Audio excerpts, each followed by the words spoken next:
Good morning, good afternoon, good evening, depending on your location, and welcome to Application Development Series Part 4, Submitting the Application.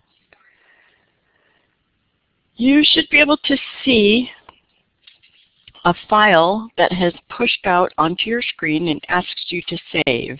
This is a file containing all of the links and contact information that is going to be presented during this webinar. Please save this to your desktop. If something happens and you're not able to, please email us using the contact information you'll see at the end of the webinar, and we'll be happy to email that out to you.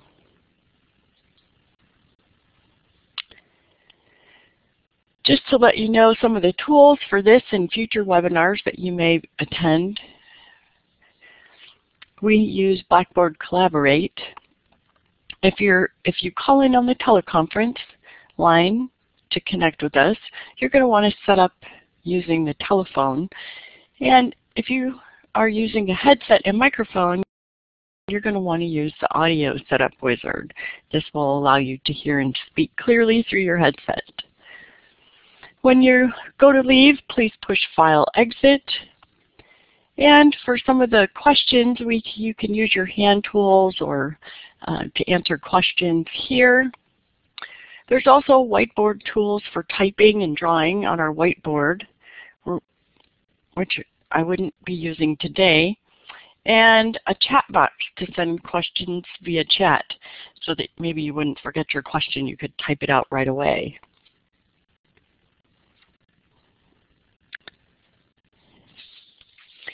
We are the Alaska Region Training and Technical Assistance Center. We provide, for those of you unfamiliar with the Training and Technical Assistance Centers, we provide free training, free technical assistance, and our website has a myriad of resources for you. We also offer Google Plus communities for collaborating and sharing resources with other tribes and organizations, both nationally and regionally, as well as we're a contact for the National ANA website. Our staff consists of the Regional Director, Anthony Teoli. He has 19+ years working with capital projects, development and fundraising, municipal and tribal management, capacity building, grant writing. He's a leading expert on municipal and tribal management and pioneered the municipal tribal merger in Quinnahock. We have our Technical Assistance Manager, Donnie Flegel. She has 30+ years working in the field of rural development with a wide range of experience: rural energy, health and welfare, resource extraction and renewable resource development, and capacity building. We also have consultants, a pool of professionals with various areas of expertise, and myself, Angela Camus, the Training Manager. I bring 16+ years working with a diverse array of clients in training, grants management, program and project development, process improvement, business and professional coaching, and organizational development. Our focus today will be on the electronic submission through grants.gov. We'll do a brief explanation of some of the paper submission requirements, talk a little bit about your DUNS number, where to get it and why to have it, another brief comments on SAM, where do you get your account and what it's used for. A heavier focus will be on grants.gov, how to find and save your application packet, as well as the application do's and don'ts of filling it out. I really want to make note that today we'll be using the SEDS funding announcement and application packet for this webinar. Please note there are various differences between these funding announcements. I know that you've all been working really hard to prepare your applications, narratives, budgets, and supporting documentation to tell the story of your current challenge and the solution you have chosen. With all of the many changes this year, I want to again encourage you to read the new funding opportunity announcements carefully and look over the latest application packet. A paper application will only be accepted after obtaining a waiver. You can look at all of the details in section 4.2 for requesting a waiver. the waiver is today, May 23rd is the deadline to get this waiver. To receive this exemption, there are only 2 reasons that it will be allowed. 1, a lack of internet access or internet connection, or limited capacity that prevents the uploading of large documents files at grants.gov. And for many of our rural communities here in Alaska, this is important. So please, if you have not gotten your exemption, I want to encourage you to get that in today.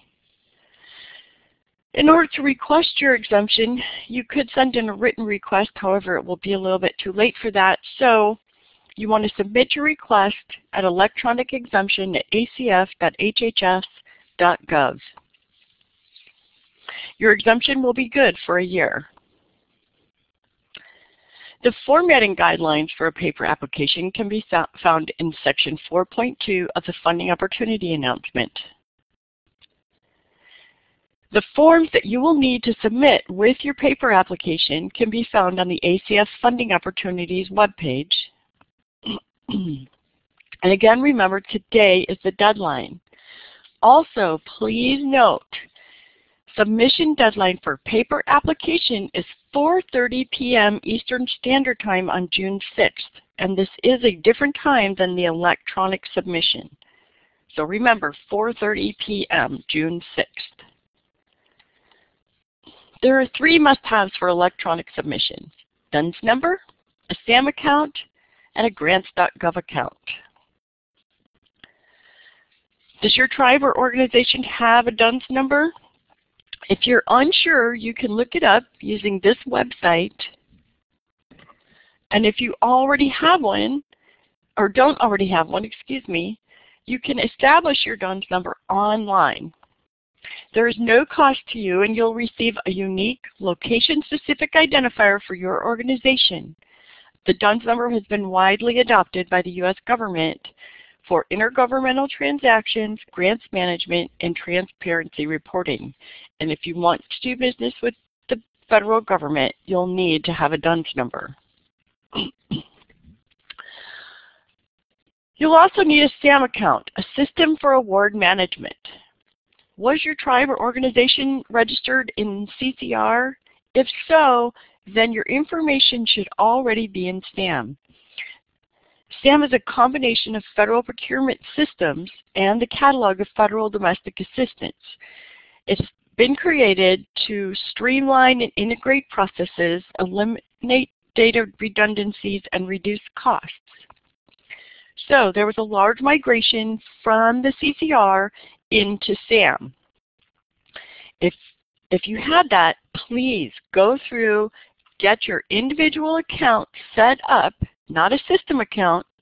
There are 2 kinds, system and individual. Get your system account set up. Be sure that your username and password is working and that all of your information has transferred correctly from CCR to SAM. If you weren't already registered, again, you'll set up an individual account and get things going. This can take a wee bit, and the deadline is fast approaching. You'll also need a grants.gov account. Is your tribe or organization registered in grants.gov? If it is, we want to encourage you to have your authorized representative. That is the person who is authorized to sign and submit grant applications on behalf of your tribe or organization. Have them go in and be sure that their username and password is working and that they know what it is. In the event that the password has expired, as it does periodically with grants.gov, it could take a wee bit of time to get the password reset. In the event your organization is not, then you'll need to get registered, and this can take anywhere from 3 to 5 business days to up to 4 weeks. So you'll want to get moving on that very soon. Once you have all that working, we encourage you to check the compatibility of your software on grants.gov website. As you can see, when you click the link you have an opportunity to check multiple types of software that you may be using. The two I want to focus on is, for sure, making sure you have a compatible version of Adobe Reader. This will make sure that there won't be any validation errors because grants.gov has checked various versions of Adobe with their packets. Also, you may want to look at being able to have a PDF converter, something like the full version of Adobe PDF, or maybe you're going to put your packet together in Word so that you can have the two-file submission, which we'll talk about later. Grants.gov has a list of various free PDF conversion programs. This will allow you to read and transmit as well as save your documents in a PDF format.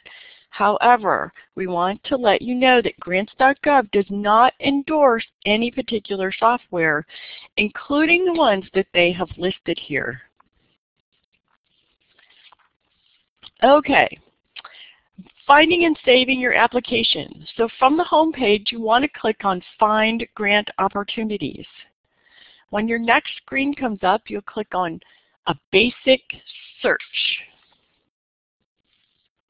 At the basic search, I want to encourage you to search by the CFDA number. Each of the funding announcements has a CFDA number. You can find that on page 1. Please note that the language and preservation, the two language funding announcements have the same CFDA number. So you'll want to make sure that you're downloading the correct application and saving the correct application. Also note, there was a modification made May 9th to the application packet. If you downloaded your packet prior to May 9th, you'll want to go in and download a new application to prevent validation errors during your submission. Once you have searched for your funding opportunity, and again, we're going to use SEDS for this webinar exercise, you'll show the link. You'll click on the link for the SEDS, and it will give you the opportunity to look at the synopsis, a full announcement, or go to the application itself. Click on that. Once the next screen comes up, please be sure to check the CFDA number and the competition title one more time. Then you can click on Download Instructions and Application. A screen will come up to be sure, once again, that you have clicked the CFDA number for SEDS. It will also provide you the opportunity to get updates on any modifications using your email. Had you put your email in prior to this, you would have received the modification for May 9th and known to come back and download the new application packet. For this exercise, I did not do that and just click Submit. It will provide you two links, one for the instructions and one for the application packet. I encourage you to download both so that if you have questions while you're filling out your application packet, you can refer back to some of the instructions.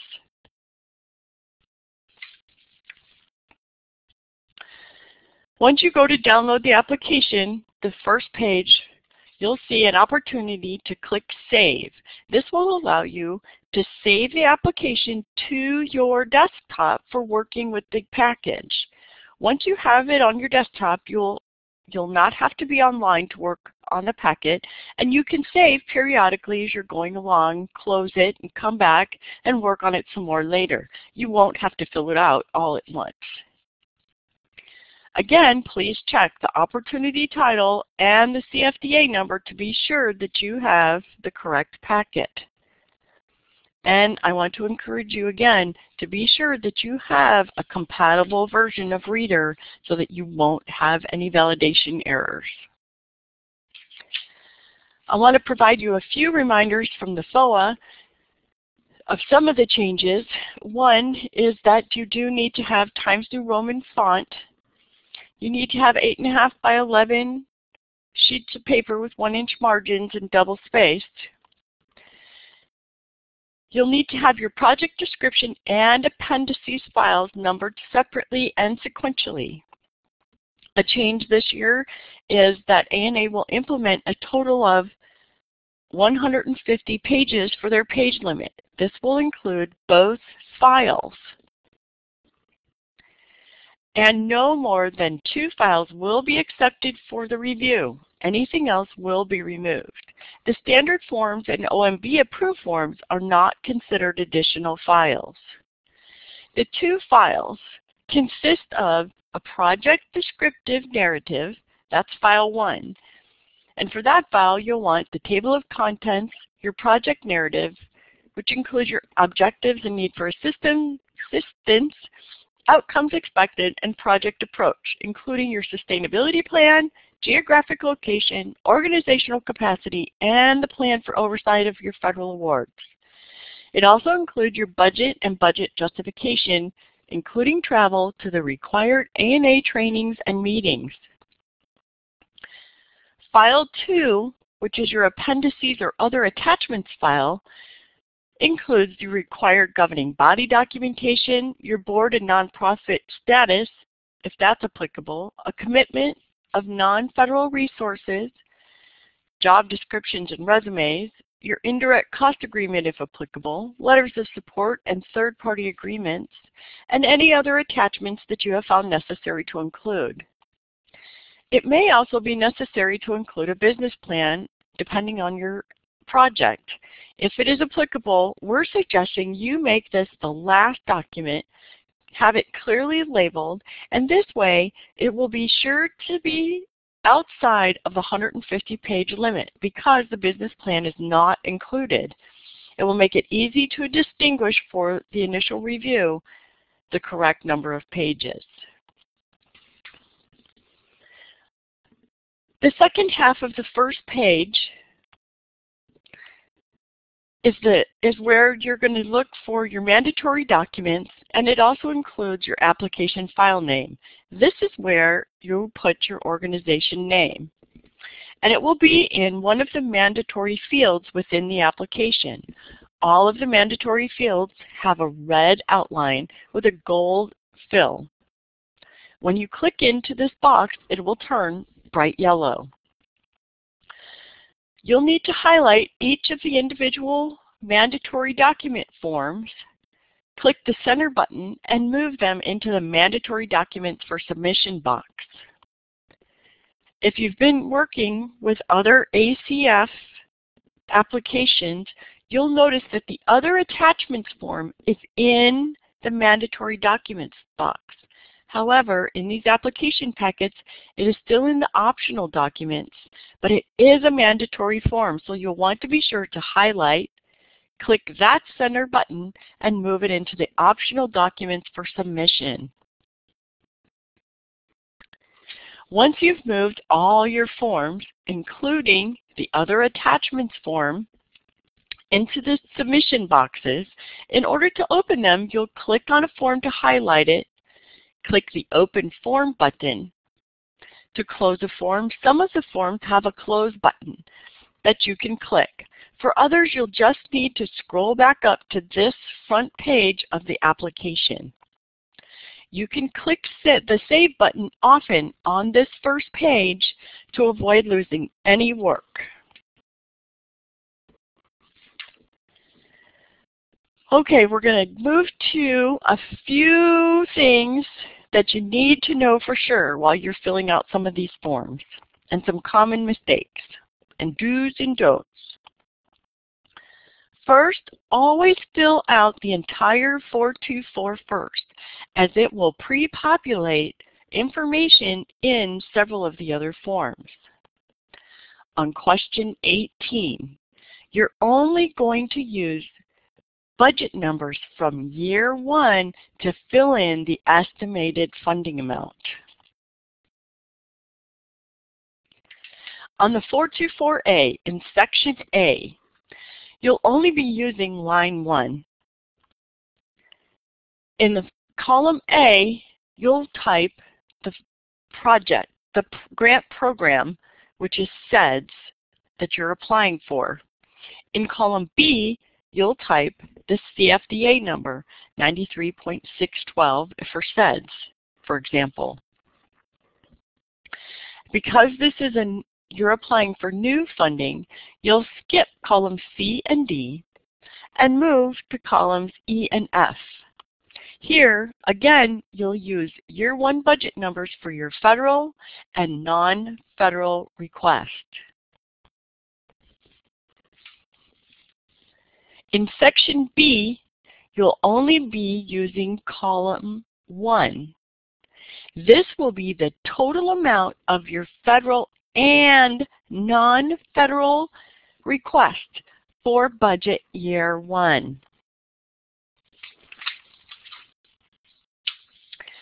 In section C, you'll be looking at your non-federal share.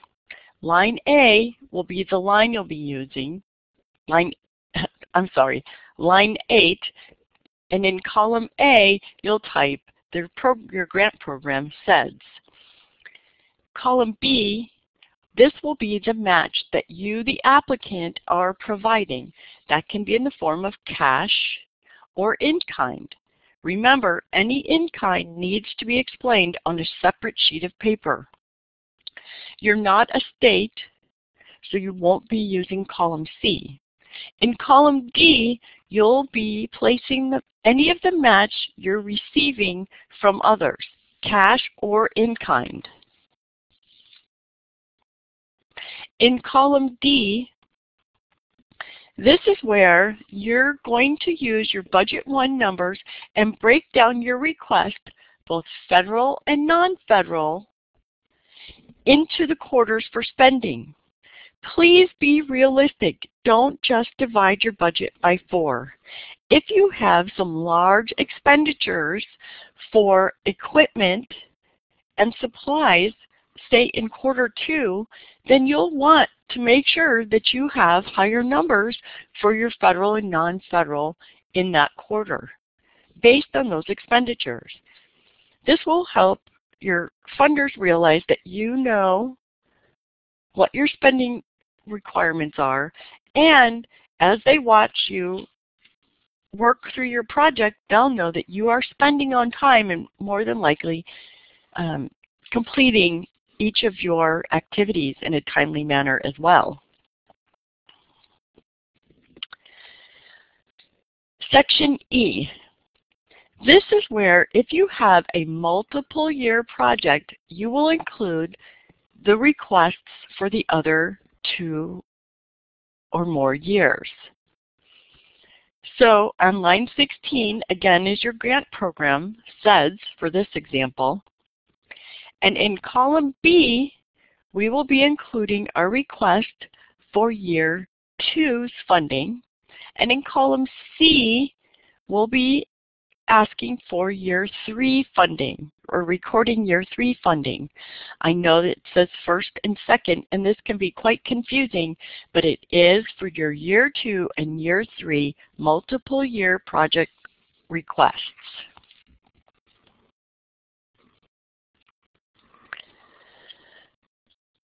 File 1 of your mandatory 2 file attachments.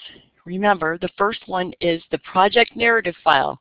When you open it up, it will open a form as a placeholder that's going to allow you to upload the file that you have placed numerous documents into.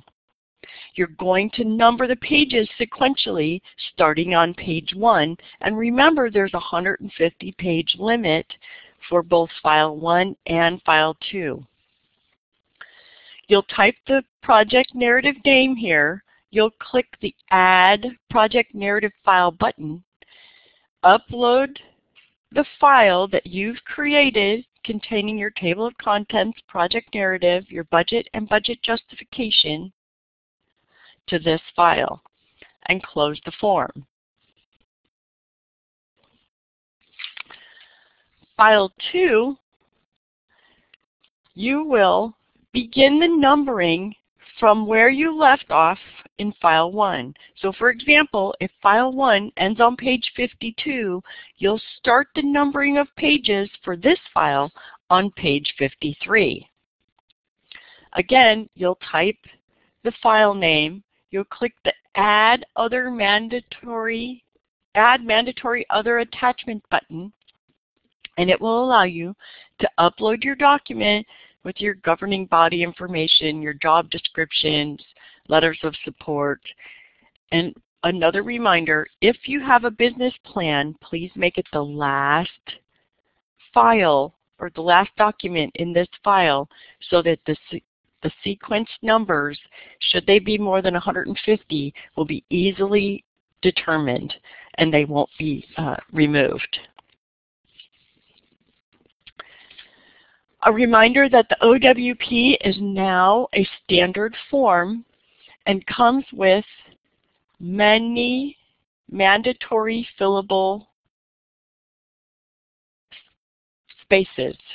So you'll fill in your project title, your project goal, your problem statement, objective 1, 2, or 3, and remember you can only have 3, the descriptive of what the objective is, your results expected, and the criteria for evaluating the results, your benefits expected, the criteria for evaluating, your activity, who's leading the activity, any other support that may be involved, as well as hard beginning and end dates, which means you need the month, day, and year for your time period. You can add activities by clicking the Add Activity button, and they will sequentially add to the document. You can add an objective by clicking the Add Objective and a project year. Remember, you need to create your objectives and activities for each project year.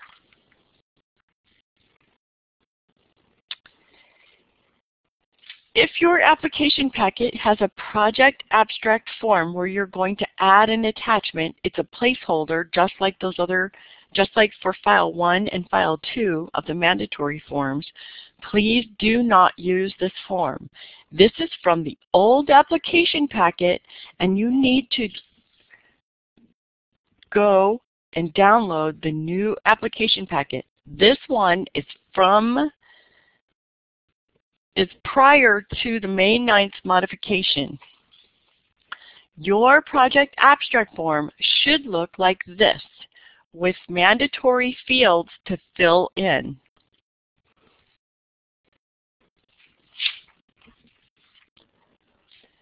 Before you submit your application, you'll want to check your package for errors.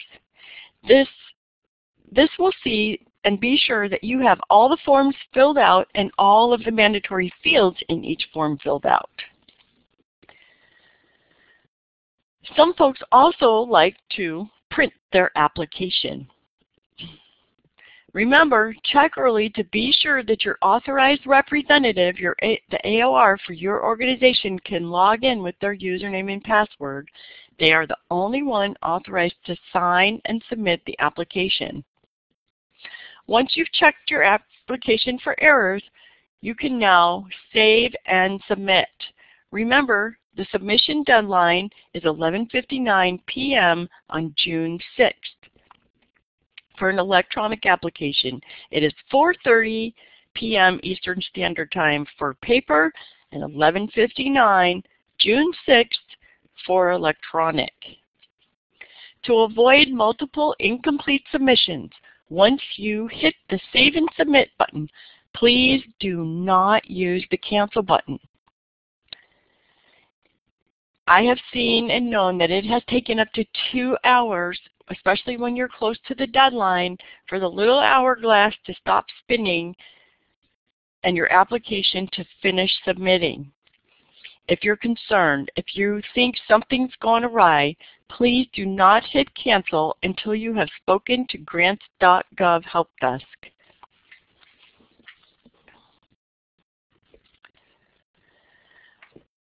Once it has submitted, your AOR will fill in their username and password and log in. They will sign and submit the application, and they will receive a confirmation screen with the grant tracking number as well as the date and time of receipt.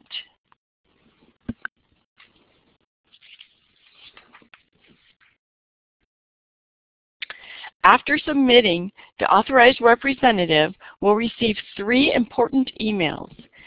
They will receive a receipt email from grants.gov stating that they have received the application. They will also receive a validation email telling whether or not everything was okay with the application. If it validated, it will just repeat that everything is fine and provide the tracking and confirmation number.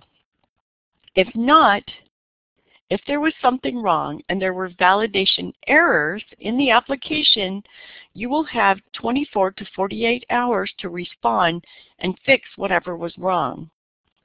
If you're submitting too close to the deadline, you may not have an opportunity to fix your errors. And if you do not respond within the 24 to 48 hours, grants.gov will reject your application. After the validation email, they will receive an agency retrieval mail stating that the agency has pulled the application and received it from grants.gov. If your authorized representative is going to be on vacation, if they're out sick, if they're leaving for some reason, please be sure that there is someone who can monitor their email, especially for this validation email if you're submitting grants. Because again, you only have 24 to 48 hours to fix any validation errors before grants.gov rejects your application. The grants.gov contact center is available 24 hours a day, 7 days a week, with the exception of federal holidays. They have a toll-free number and an email for you to contact them and receive support. They do ask that you have your funding opportunity number, the name of the agency, and your specific concern available so that they can efficiently and effectively assist you. If you have attended all 4 parts of the Application Development Series, you can obtain the ANA certificate. An ANA will have a record of your attendance and they will send one out to you. If you have watched and attended some of these recordings, or you have just watched all of the recordings on the ANA resource website, you will need to send an email to anacomments@acf.hhs.gov requesting your certificate. Or if for some reason you attended all 4 parts and have not seen your certificate, please send them an email to request it.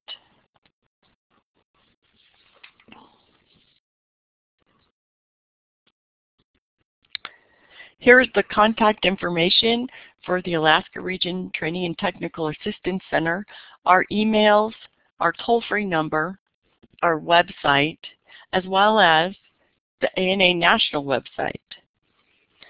Also included is the regional website, this website for each of the other regional training and technical assistance centers. We appreciate you joining us for this webinar, and we hope that you will continue to use all of our services, and we wish you the best of luck in your ANA application submission.